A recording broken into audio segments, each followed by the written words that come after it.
पंजाब का बल्दियाती निज़ाम तहलील होने के करीब। काबीना ने लोकल गवर्नमेंट एक्ट 2019 के मुस्तवदी की मंजूरी दे दी। बिल की मंजूरी के लिए पंजाब असम्बली का इजलास तलब। उधर बल्दियाती नुमाइंदों ने नए कानून के खिलाफ तबले जंग बजा दिया। कहते हैं जमहूरी हुकूमत को ऐसा तर्ज अमल जेब नहीं देता। बल्दियाती निज़ाम की बसात लपेटने के खिलाफ भरपूर एहतजाज का प्लान।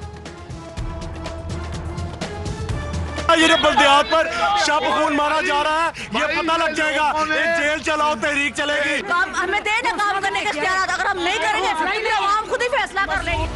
पंजाब काबीना के इजलास में अहम फैसले। रमजान पैकेज मंजूर, 12 अरब सब्सिडी दी जाएगी। रमजान मुबारक में 2000 दस्तरखान और 2000 सस्ते बाजार लगाए जाएंगे। Water act, animal health bill, medical teaching institution reforms act की भी मंजूरी।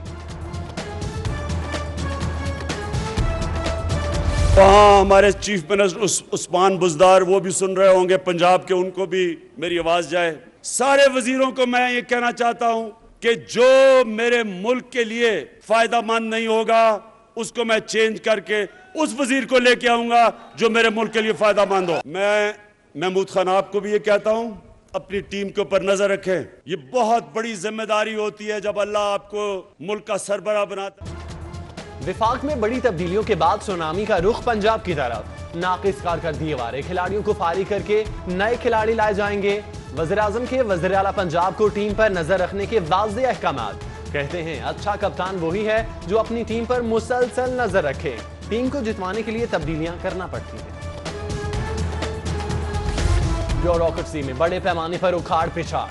जाहिद हुसैन को डीजी ओवरसीज पाकिस्तानी कमीशन तैनात। राशिद अहमद खान प्रोजेक्ट डायरेक्टर महकमा ज़राअत मुकर्रर। राजा खुरम शहजाद को DGPDMA लगा दिया गया। DG overseas Pakistani commission Usman Anwar को OSD बना दिया गया। कमिश्नर DG खान नदीमुर रहमान को वापस महकमा सर्विसेज रिपोर्ट करने का हुक्म। सेक्रेटरी इंडस्ट्रीज ताहिर खुर्शीद को चेयरमैन टोयोटा का इजाफी चार्ज दे दिया गया।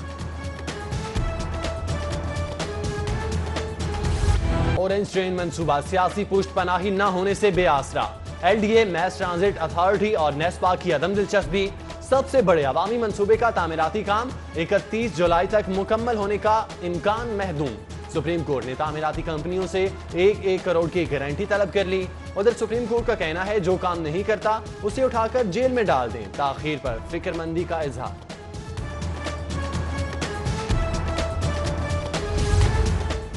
वज़ीर आला पंजाब का सेंट्रल जेल कोट लखपत का दौरा। कैदियों के डाटा को ऑनलाइन करने के सिस्टम का इफ्तिताह किया। खवातीन कैदियों के लिए मखसूस डाइनिंग हॉल का भी इफ्तिताह।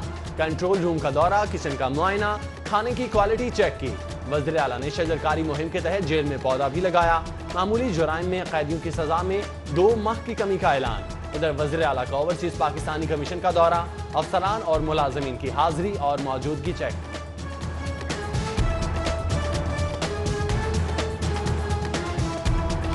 वज़ीर आला पंजाब उस्मान बुज़दार से मेरी अपील है कि वो कुछ ऐसा करें कि हम अपने पसंदीदा जानवरों को देख सकें। जू में जाता हूँ, लाहौर जू, वहाँ पर कुछ भी देखने को नहीं मिलता। सांप के पिंजरे कब से खाली हैं, सूजी भी अब नहीं है। अंकल CM चिड़िया घर की रौनकें लौटा दें। सिटी 42 की जू बहाली दस्तखती मुहिम में ND इस्लामिया हाई स्कूल के तलबा भी शरीक। ब्लैक पैंथर, सफेद शेर, सफेद हिरन और शुतुरमुर्ग मंगवाने का मुतालबा। दोस्ती हो तो ऐसी जिसमें कोई दीवार रुकावट न बने। खातून शुमाइला दारुल अमान में रहने वाली अपनी सहेली के बगैर न रह सकी। शुमाइला ने छुरी से दीवार में नकब लगाई। सहेली को छुड़वाकर 9-2-11 हो गए।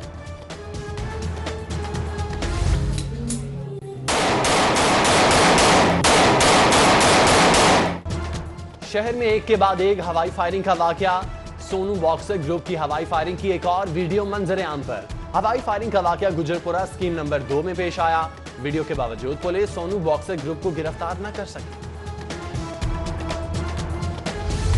इश्तिहारियों के गिर्द घेरा तंग। गिरफ्तारी के लिए 2 हफ्ते की मुहिम शुरू। IG पंजाब की पहली RPO वीडियो लिंक कॉन्फ्रेंस। शब बारात और ईस्टर पर सिक्योरिटी के हर मुमकिन इंतजाम किए जाएं। RPOs, DPOs को कार्रवाइयों की रिपोर्ट रोजाना भिजवाने की हिदायत। जिद्दत का सफर मगर आहिस्ता आहिस्ता। जाली ट्रांसफर का खात्मा, रेवेन्यू में इजाफा। महकमा एक्साइज स्मार्टनेस की जानिब रमा दमा। बायोमेट्रिक सिस्टम से गाड़ी ट्रांसफर करने की मंजूरी। सिस्टम लॉन्च करने की तैयारी शुरू। साफ शफाफ क़यादत का नारा बेनकाब। नए मुआवने खसूसी पेट्रोलियम नदीम बाबर सुई गैस कंपनी के 80 करोड़ के नादहिंदा। मुआवने खसूसी के कंपनी ने इंटरनेशनल कोर्ट से केस हारने के बावजूद अदायगी न की। बल्दिया लाहौर और पंजाब हुकूमत में तनाव, नुकसान अवाम का। स्ट्रीट लाइट से लेकर टफ टाइल्स तक तमाम तरक्याती काम बंद। चेक एंड बैलेंस के नाम पर महकमे बल्दियात के मुख्तलिफ हथकंडे। स्ट्रीट लाइट्स मंसूबे के टेंडर में अदम शिरकत से टेंडर टेक्निकल ग्राउंड पर मंसूख।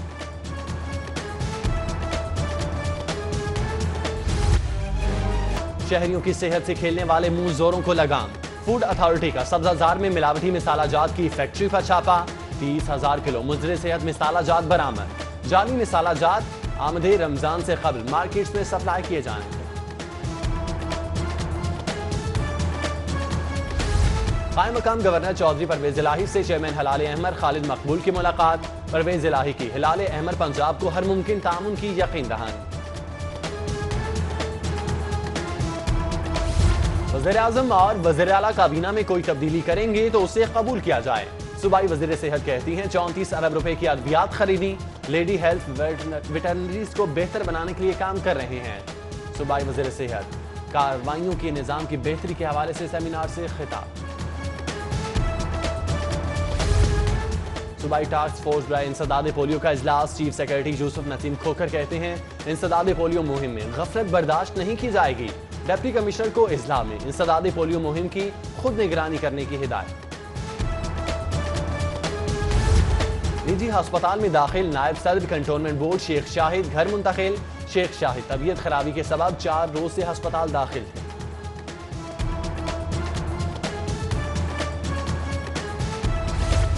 Punjab food authority disposal of एक्सीन food regulation draft की तैयारी।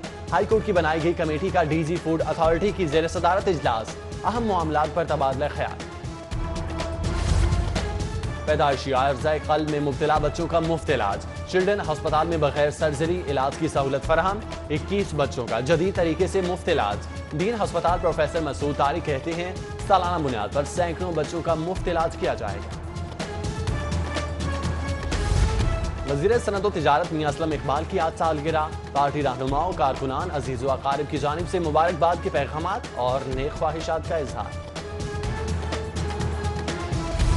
Lord mayor Lahore colonel retired Mubashir Javed की आज सालगिरह। लॉर्ड मेयर ने फैमिली के हमरा केक काटा। लीगी रहनुमाओं कारकुनान और दोस्त अहबाब की जानिब से मुबारकबाद के पैगामात। साबिक मुशीर वज़ीर आला पंजाब चौधरी बाक़िर हुसैन की सालगिरह। लीगी कारकुनान दोस्त अहबाब की जानिब से मुबारकबाद के पैगामात। भारत की अजीम गद्दारी के मौजू पर किताब की तकरीबें पजीर आई। किताब के मुसन्निफ एल्स डेविडसन ने बम्बई हमलों से मुतालिक चश्म कुशा इंकशाफात किए। कहते हैं बम्बई हमला भारतीय इंटेलिजेंस एजेंसी की मनसूबाबंदी से हुआ। Doctor Iqbal Chawla, doctor Mohammad Ashraf, doctor Amjad Maqsi समेत दीगर स्कॉलर्स की शिरकत। अमेरिकन लाइस्टर्स ऑफिस के जरिए तमाम अलहमरा हॉल में सालाना फेरीटेल मेला। तलबा की मारूफ ड्रामा ऐनक वाला जिन पर शानदार परफॉर्मेंस। तलबा ने डिज्नीलैंड की मुख्तलिफ कहानियों पर भी परफॉर्म किया। अमेरिकन लाइस्टर के चेयरमैन ज़ीशान राजा ने बच्चों की परफॉर्मेंस को खूब सराहा। यूनिवर्सिटी हेल्थ साइंसेज में स्पोर्ट्स एंड कल्चरल वीक की शानदार तकरीब। तलबा व तालिबात और असातिज़ा ने शानदार इलाकाई रक़्स पेश किया। मारूफ क्रिकेटर मुश्ताक अहमद की खुसूसी शिरकत। मुख्तलिफ खेलों के फाइनल में फैकल्टी मेंबरान, तलबा और मुलाजिमीन की शिरकत। और ब्राजील में पाकिस्तान की अजमत के झंडे गाड़ने वाली रेसलिंग टीम की वतन वापसी। 3 रुकनी टीम ने इवेंट में सोने के 2 और चांदी का 1 तमगा जीता। एयरपोर्ट पर अजीज व अकारिब ने इस्तकबाल किया।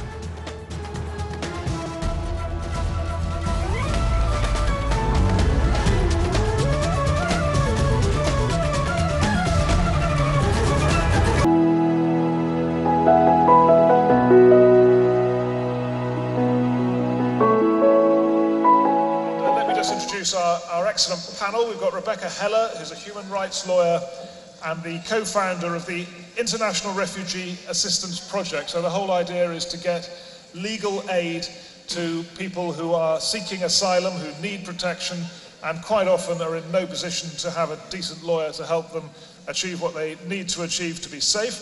We've got Zayed Hussain, who needs absolutely no introduction in front of this audience, one of your most prolific and long-standing journalists, turns out thousands of words every week. We've got Rick Stroud, who is an historian and specialises particularly in the Second World War. And we've got Jamal Majoub, who's written fiction and non-fiction and has got a lot of interest in Sudan, but I think some of his fiction series is set in Egypt. Also. No. In Egypt also. So a very diverse panel, and we've got lots of interesting material to go through here. So let's just start with Jamal, because I think maybe in this audience there's not huge familiarity with the situation in Sudan, which is nonetheless very charged and quite interesting at the moment. So can you just give us a bit of an introduction to the Sudanese strongman?